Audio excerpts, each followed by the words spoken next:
Well, welcome back to another segment here on Ceasefire podcast. Sort of part two. This is kind of the trenches where we get more into what we think and believe as Christians about a challenging topic. And the gender debate that Russell Brand and Jordan Peterson really didn't even have the gender debate. I actually think they talked about things that are going to be really helpful for our discussion, because this is an extremely hot topic with respect to everyone's very passionate, everyone's very sort of defensive or either on the offensive or feeling they need to be defensive because they feel they're under attack. And one of the major battle lines of this debate and discussion is, children, surgeries, and obviously Jordan brought up something, pretty worrisome about a clinic, that had closed down and is now being sued. But I want to ask the question, just to launch us into this: how do we approach this in a loving way as Christians, especially in the challenging environment where any truth claim that is counter to a more progressive narrative is viewed as hateful? How do you even get on the stage to talk about this when you're viewed in this way before you kind of even open your mouth? Well, if we're talking about children, we're talking about the people under the age of 18. There's a reason why in America, in our society, we consider 18 to be the starting point of adulthood. And that's why there are certain things that people under that age just aren't allowed to do. We've decided that anyone under the age of 16 is not mature enough to handle the responsibility of driving an automobile. Mm-hmm. We've decided that anyone under the age of 21 is not quite experienced in life enough to make a decision about consuming alcohol, because it is it can potentially become a problem in many areas of people's lives. We set these laws in place for age limits on certain types of activities and decision making for a reason. And so, as a society, we've agreed upon these things. Mm-hmm. And there's really no debate surrounding it. We're still, as a society, figuring out how to deal with this issue that has just emerged in recent history. And anytime there's a new issue or a new technology or a new idea introduced into society itself grapples with where the lines are, where the boundaries should be, where the definitions are. And that's what we're seeing with a lot of these gender debates. But when we're talking about children, right, we're talking about people who are underdeveloped and underexperienced emotionally. If we're talking about teenagers, I don't know if you remember how you felt as a teenager, but I certainly remember how I felt as a teenager. When I looked in the mirror when I was 12 years old, I was taller than most of the kids in my class. I was almost 6 feet tall mm-hmm. in 7th grade. Mm-hmm. I think I was 5'11". I had a huge growth spurt between 5th and 6th grade. So by the end of 6th grade, I was like 5'10". By the start of 8th grade, I was 6'1". But I weighed like 130 pounds or 140 pounds. I was really thin. And I was super insecure about it. There really is no ideal scenario physically when you're transitioning from a child to an adult, right? Those 3 or 4 or 5 years, or whatever, are awkward. Mm-hmm. Kids have huge feet, or they're gangly or whatever. It takes a while to grow into your body, and your emotions are all over the place. Yeah. I mean, you can't see the forest for the trees, man. Mm-hmm. My daughter's 12 and I love her. She's an amazing human being. But she's turning into a teenager, and she does respond to situations like a teenager. Like, she doesn't exactly know how to control, her emotions. She's experiencing all these brand new things, and she's just trying to figure out life. I mean, it's just such an uncertain time where young people just need to be taught how to hold on for dear life and get through it. Right.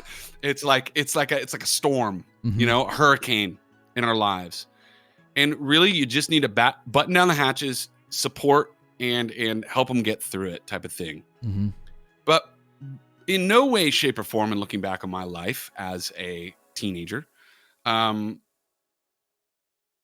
should I have been afforded the opportunity to make any permanent life decisions when I was in that state of being. Right. Because I didn't know anything about anything. Everything was all about, my friends at school or girls or sports or whatever. You know what I mean? But it was always about stuff that just doesn't last. You know what I mean? Yeah. Like I remember my parents saying to me, like going to high school, what these kids think don't matter. Yeah. These kids aren't going to be in your life. You know what I mean? The way you feel now is not how you're going to feel 5 years from now or 4 years from now or whatever. Just, don't do anything too crazy. Yeah. I feel like we have a responsibility as a society to say those things to children and to teenagers because they are not mature enough, nor do they have the emotional wherewithal to make any sort of permanent life-altering decisions. So again, I ask the question, as a society, we know this. This is not a debate. Yeah. We know this. We know that teenage times are the worst, hardest times in life, and it's so unstable, and it's so crazy. And if any of us could go back to our teenage years, we would have a lot of advice for ourselves, right? But one of those pieces of advice would never be, make a huge permanent life decision about your future right now. Right. And yet, for some reason, there's a disconnect between this issue and verifiable facts of human existence. Well, where's the disconnect coming from? Well, I mentioned that Big Pharma, the medical establishment, whatever terminology you want to use, makes a lot of money when people transition. And if they can expand their demographic to include the young people in society who are coming up, and dare I say, even target fragile, impressionable teenagers or preteens, I mean, they can make a gold mine. You know what I mean? Mm-hmm. Because everybody feels bad about themselves at those ages. Well, all you need to do is change your identity and you'll feel better and you'll get a ton of attention. You know what I mean? And that's the messaging. So getting back to your question, how do we approach this in a loving way as Christians? And we're talking about that balance between compassion and factual, tough love, truth, whatever you want to call it.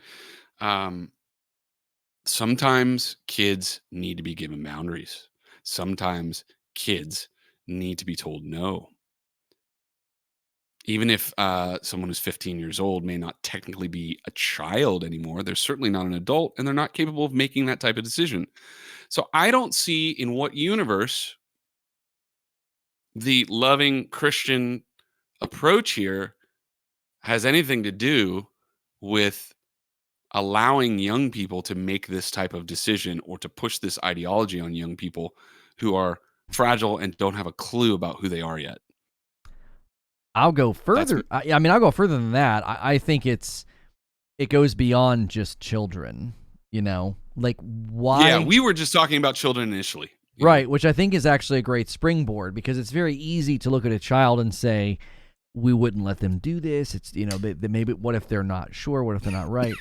I think the bigger question that I want to ask is, why is gender identity in such a special category? Because body image issues lead people to do all sorts of bad things to themselves, whether it's anorexia, bulimia, a variety of things. There's even people, there was a special on, I watched a long time ago, people that wanted to be an amputee. And the one guy literally killed his legs with dry ice because he wanted to be an amputee, right? And you would look at that and say, your strong desire is going to cause irreparable, change and harm to your body, and we don't want to let you do this. We view this as bad. Now, the ultimate bad thing that people do when they feel so terrible and feel so awful is they end their life, right? That's the more permanent body-altering thing, and everything goes back from there, right? Harming your body, cutting your body, starving your body. These are all things that stem from something inside that people feel very strongly. They feel it so strongly that they hurt, starve, or damage themselves. Why is gender identity in a category that's so special that if somebody feels this just as strongly as the body image anorexic, well, we're going to let you alter your body? That's exactly where I go. I'm like, I don't understand why this has suddenly gotten smuggled in as the psychological realm is just overlooking the fact that we're claiming someone has gender dysphoria. There is something in their brain that is not like other people's brains.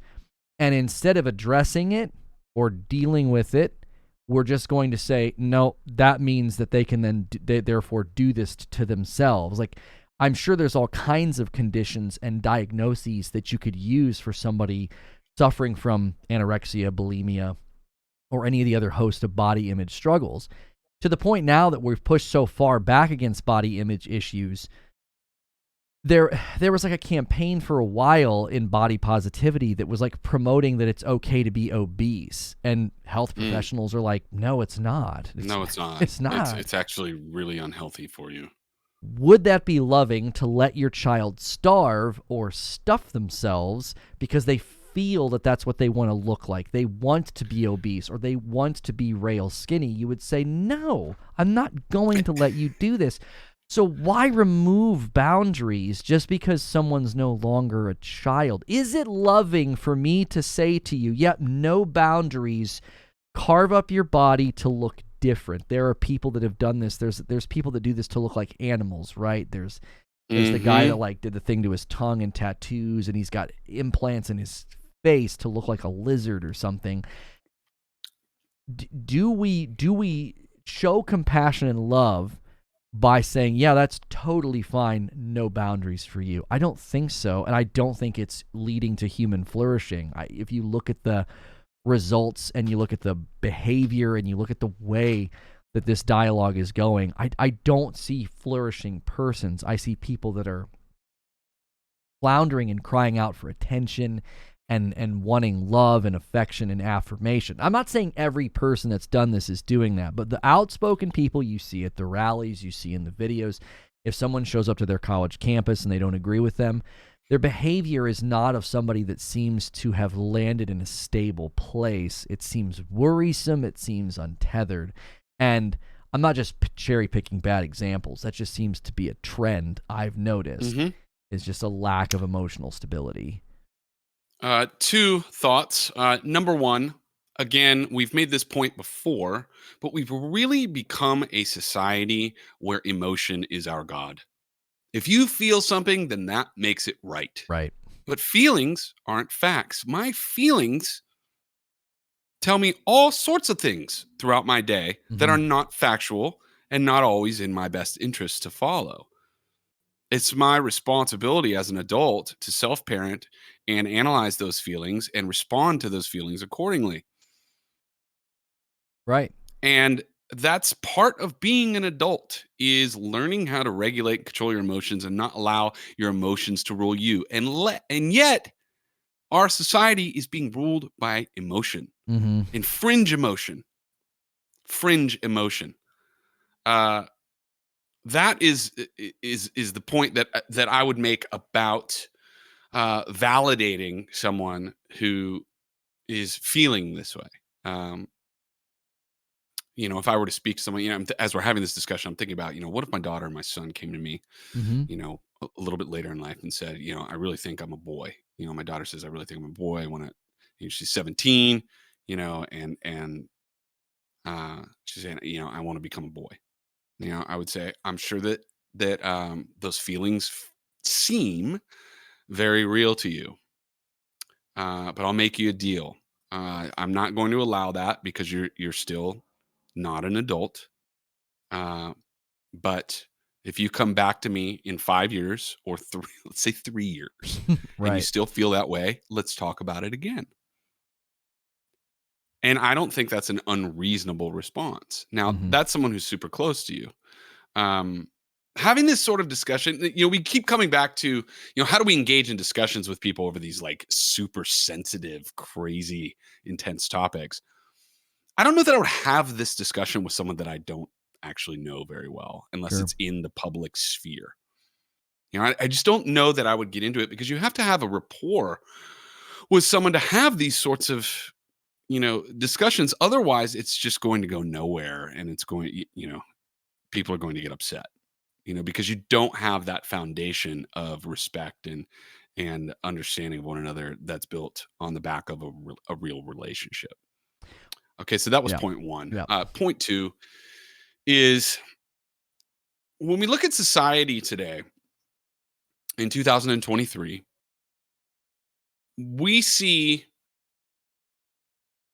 the power players, the corporations, the big entities getting more adept at either colluding or working within their sphere of influence to both create the disease and market the cure.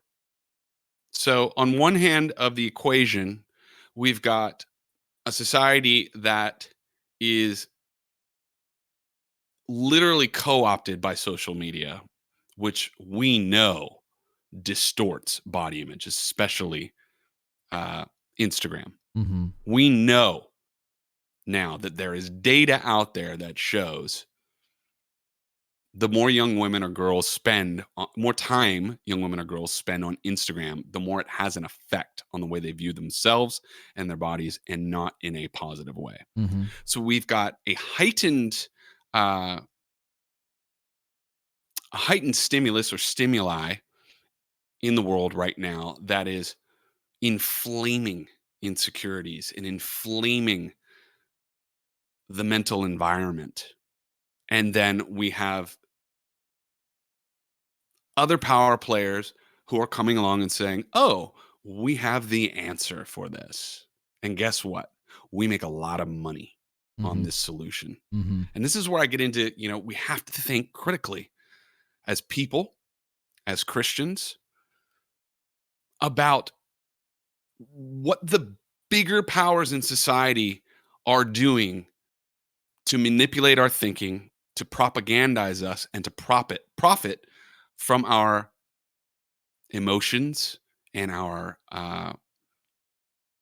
heightened mental instabilities. And as these power players become more adept at creating problem than marketing solution, the more the mental environment in our society becomes more strained, Mm-hmm. the more angry and insecure and sad and depressed and suicidal. It's not an accident or a coincidence that the mental environment continues to degrade as we move forward in history. Those are my two thoughts. Yeah, and the thing I keep coming back to is I'm in proximity right now. I've got a friend, and he's got some people in his family that are going through their daughters are starving themselves, basically. And it went unchecked because you're not paying attention. Everybody's busy. Everybody's working. And so he was telling me about it, right? He's got some people that he knows that are going through this. And it wasn't a body image thing. They had developed like strange phobias about food. There's these things you can develop after like being sick and stuff if it's hard to swallow. And there's things that it can be a catalyst to being afraid of eating, or food, or eating is uncomfortable. You develop almost like automatic responses to trying to eat. It's painful, and then your body responds in turn, right? And the quick deterioration of a person when not consuming enough nutrition is it's remarkable. Brain activity goes way down, so they become subdued. Their personalities are non-existent. It's hard for them to think.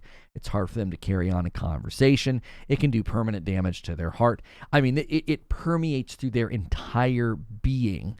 It's not just, oh, they're really hungry and they lost a lot of weight. It can be a permanent thing.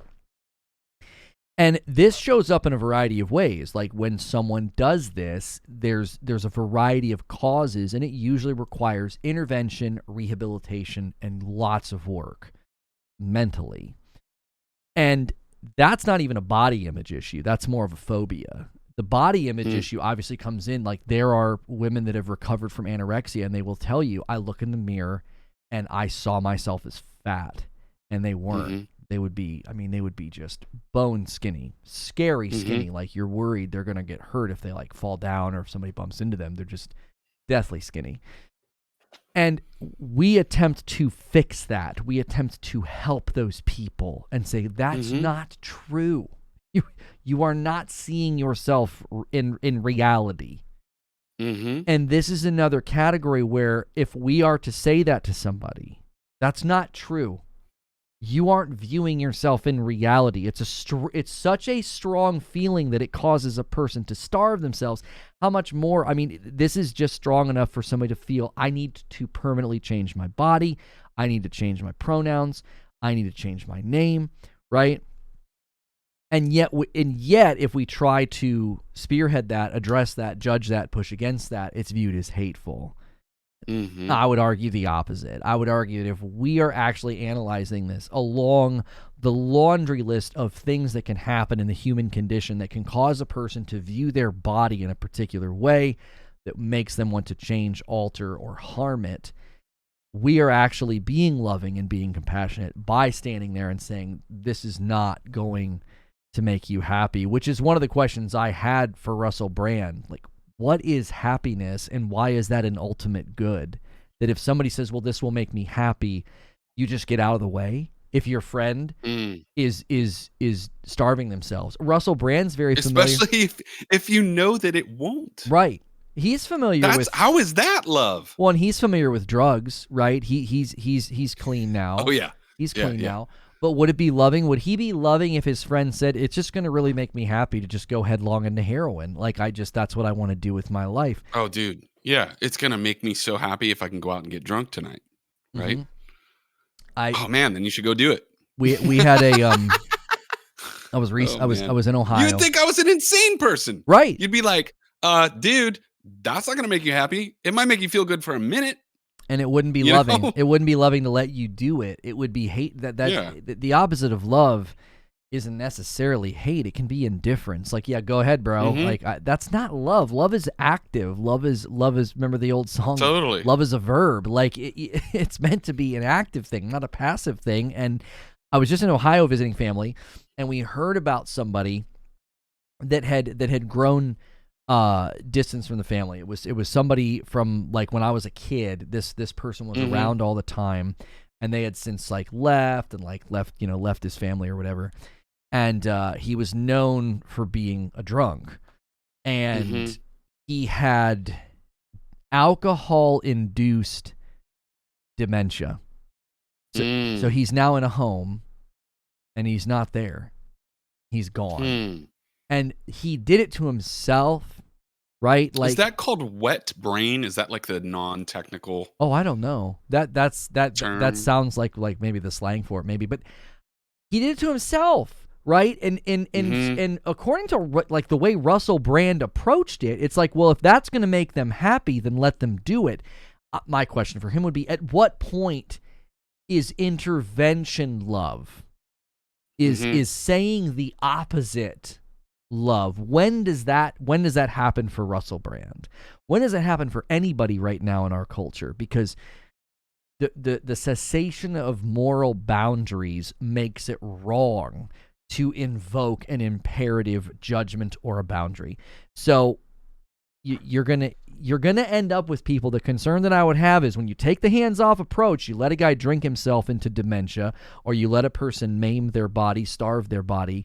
If we let all these people do this and we stand back and say that it's loving, I have a feeling that we're not going to feel that way in about 50 years when the ramifications of it are more visible and measurable. 100%. I would agree with that. I just don't think there's any way to get around. God made men and women, and these are the cards you were dealt, and you got to deal with it. That's life. That's it. That's the way it is. I wish there were so many things I could change about who I am. You know what I mean? That's how I felt as a teenager, getting back to that. Like, this really forces me to kind of walk back through how I felt when I was like 13 or 14. Oh, yeah. Yep. If I was 13 or 14 growing up in this world, how would it have been different? Because back then, it was just like, deal with it. You know what I mean? There was no option. There was no, you go to school, you get bullied, you get ridiculed or whatever, like everybody else, you deal with it. It sucks. This is humanity at its worst. Oh gosh.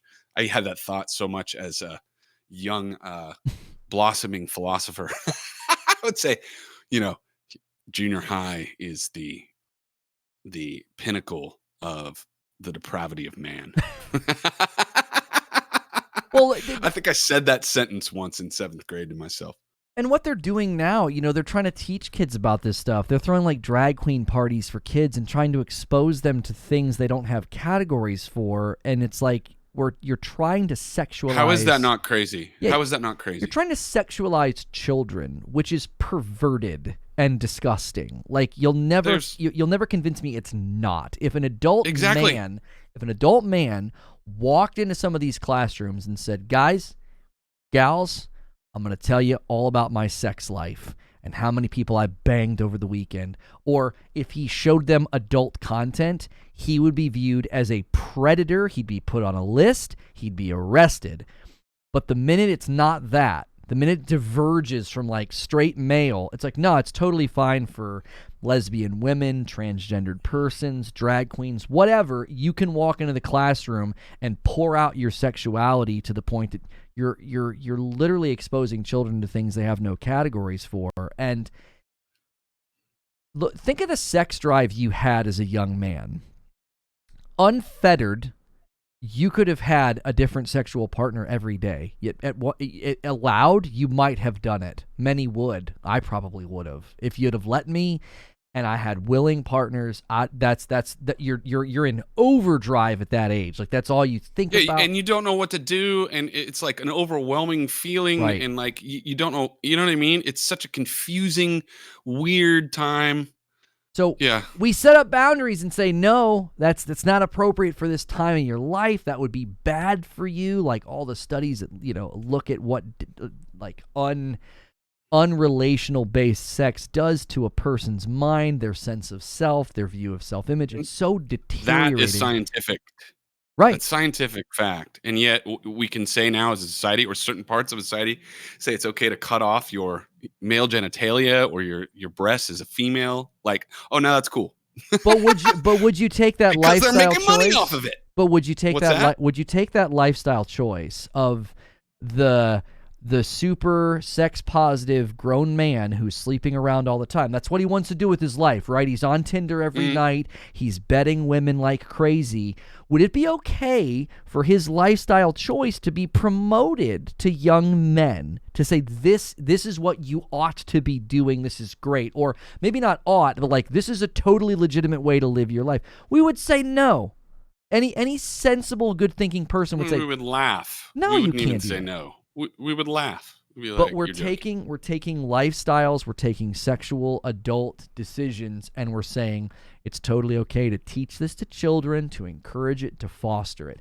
And it's perverse, and I think it's going to have unseen ramifications on the development of children. Because you can look at the trends, you can look at the psychological studies in childhood development and at what ages they start to notice gender differences, what age they start thinking about their body more than they ever have because it's changing and they feel weird and now their voice is messed up and they got hair in their armpits and they're like, what is happening to me? Am I mutating?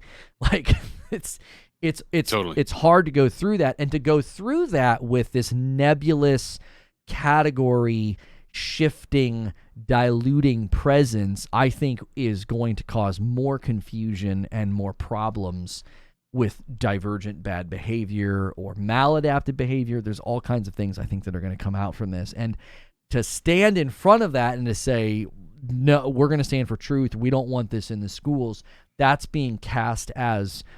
I saw comparisons to like Germany. Well, yeah, they were trying to get rid of books and they were trying to keep children from knowing the truth. And it's like, that is like a false equivalency if I've ever seen one. It's like, no, we're... fallacious reasoning, bad logic. Right.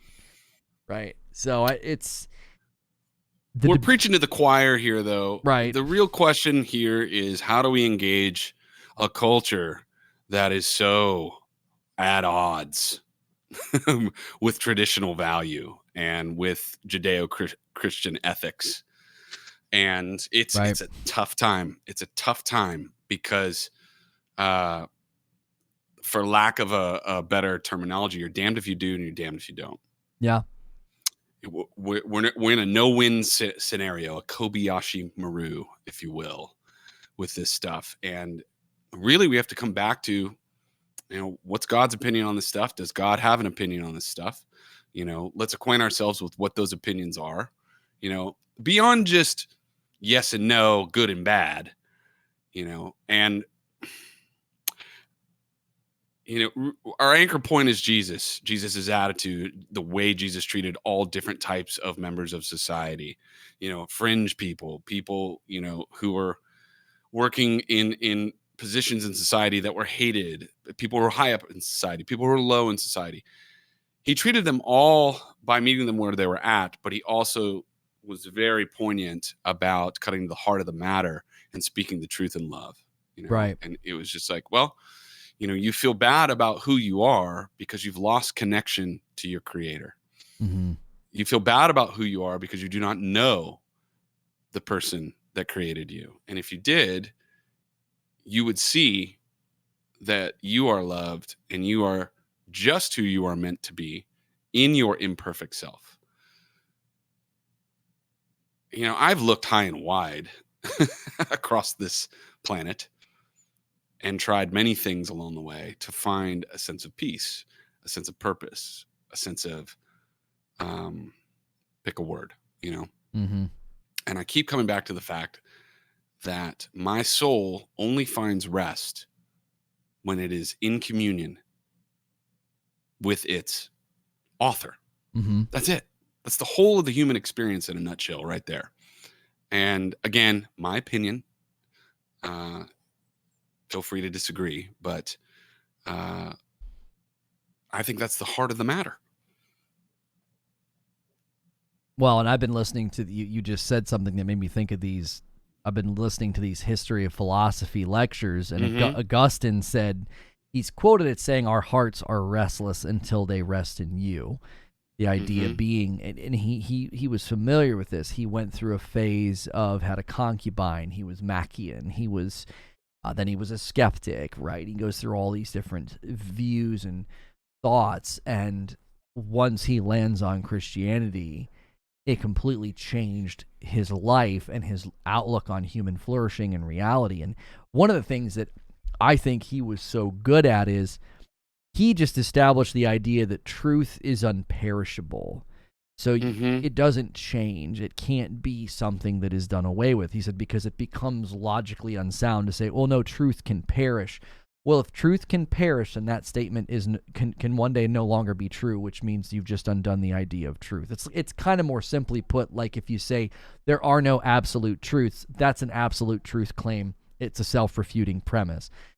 Mm-hmm. And listening to these history philosophy lectures, it just really stands out to me that even back at the birth of philosophical thought with Plato and Aristotle, and which led to responses from people like Augustine, which eventually leads to Aquinas, some of the more influential minds in history, they were always dealing with these ideas of duality, body versus soul. Is the body bad? Is it perishable? Does it not matter?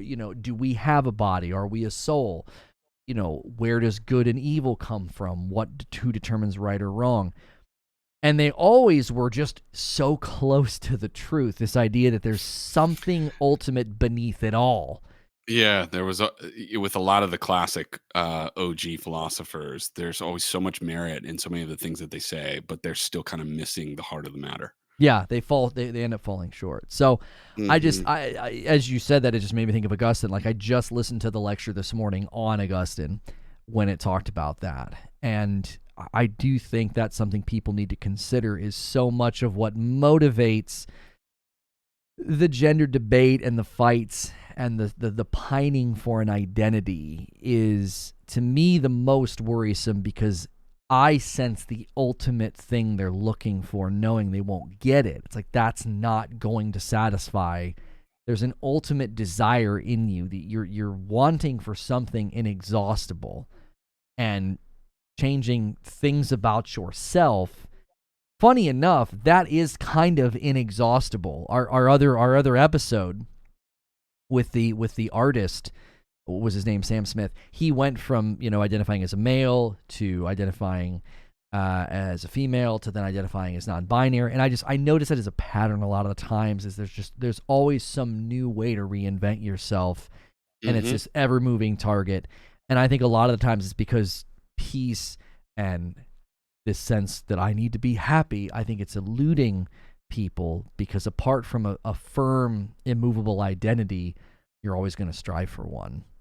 So I think that's a good spot to transition, quote unquote, into the next segment. Yeah.